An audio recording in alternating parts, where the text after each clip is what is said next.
The blue on every pair of jeans you have ever owned was made by a process invented 6,000 years ago. That is not a metaphor. The chemistry of indigo dye, the specific molecule you are wearing on your legs right now, was first extracted from a leaf by Bronze Age dyeworkers fermenting plants in massive vats, sometimes literally in stagnant urine. Modern denim factories use a synthetic version invented by a German chemist in 1880. But the molecule itself and the process for binding it to cloth is one of the oldest unbroken chemistry recipes in the world. You are wearing 6,000 years of fermentation chemistry, and that's the reason why. Roughly 50,000 metric tons of indigo dye are produced every single year, and almost all of it ends up on denim. Every pair of blue jeans you own contains roughly 70 grams of dye. Multiply that out across every closet in the world, and you start to see why the industry is the size it is, and the molecule doing all of that work. Indigotin, the actual chemical that makes blue too, is the same molecule humans have been pulling out of plants since the Bronze Age.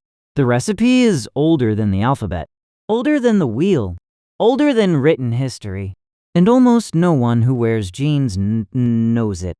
In 2009, archaeologists at the site of Huaca Prieta on the northern coast of Peru found a 6,000-year-old fragment of cotton fabric.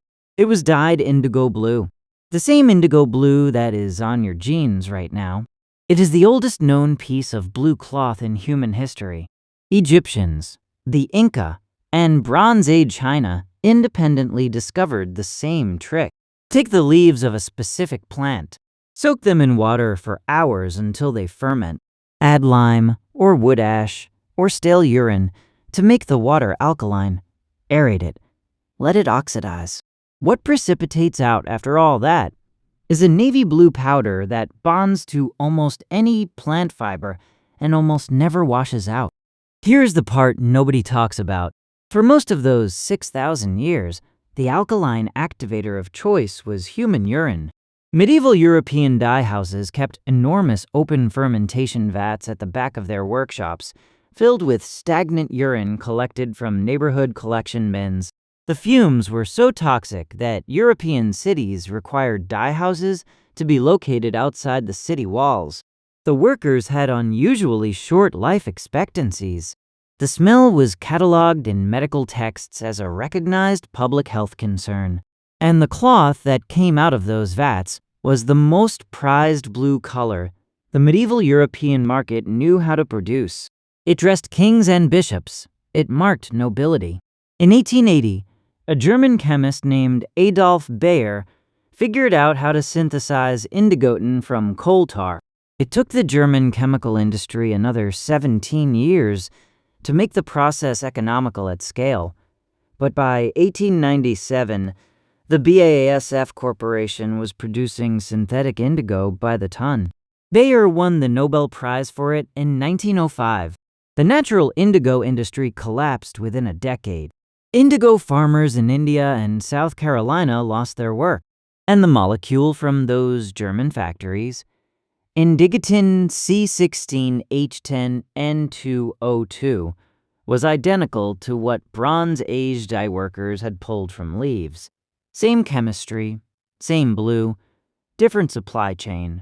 The cloth on your legs is a 6,000-year-old technology running on 1897 industrial process. In 1873, Levi Strauss and Jacob Davis patented a way to attach copper rivets to the seams of cotton work pants. They needed a fabric tough enough to hold rivets and a dye that would not wash out. Indigo dyed denim from European mills met both requirements. Indigo binds to cotton fibers in a specific way. It does not penetrate the thread. It coats the outside of the strand only, which is why jeans fade. Every time you wash them, the outer indigo layer wears off slightly, exposing the white cotton underneath. The fading you love about your favorite pair is the dye losing its grip, thread by thread. Most dyes do not fade like that. It is specific to indigo, By 2026, jeans are the single most popular item of clothing on Earth. Every culture wears them. Every generation, every income level, they have crossed every political and religious boundary that any other garment has tried to cross and failed. And the chemistry that gives them their color, the specific blue that makes a pair of jeans recognizable from across a parking lot, is older than the wheel. Other dyes have come and gone. Madder red, Tyrian purple, cochineal, all were prestige colors. Almost none survive in mass production. Indigo outlasted all of them. And the reason is not historical accident. It is chemistry. The molecule binds to cotton in a way no other dye on Earth quite manages. So the next time you pull on a pair of jeans, look at them. That blue color, the specific shade of denim, is one of the oldest unbroken chemistry recipes humans have ever managed to keep running. Bronze Age dye workers in Peru figured out the trick 6,000 years ago. Medieval Europeans kept it alive in vats of stagnant urine. A German chemist replicated it in a laboratory in 1880. Two American merchants put it on work pants in 1873. And every pair you have ever owned is a small personal copy of that entire chain. 6,000 years of chemistry on your legs every morning, automatic. Almost everything you wear is a chemical experiment at work. The specific blue of indigo-dyed denim is the longest running of those experiments. It has been in continuous production somewhere on Earth for at least 6,000 years. Bronze Age Peru, Pharaoh Egypt, Han Dynasty China, medieval European dye guilds, colonial Indian indigo plantations, German chemical factories in the 1890s, modern Vietnamese and Bangladeshi denim mills. All of them, somewhere in their workflow, are doing the same molecular handshake between a leaf compound and a cotton fiber that humans first noticed by accident long before they invented writing. That continuity is rare. Almost no other ancient technology survives in mass production. The wheel evolved into something we no longer recognize. Bronze and iron were superseded by steel and aluminum. Most ancient pigments are museum curiosities. Indigo is still everywhere. It is on every street in every city in the world, on the legs of half the people walking past. And the blue you see is, chemically, the same blue a Peruvian dye worker pulled out of a fermentation vat in the year 4000 BC.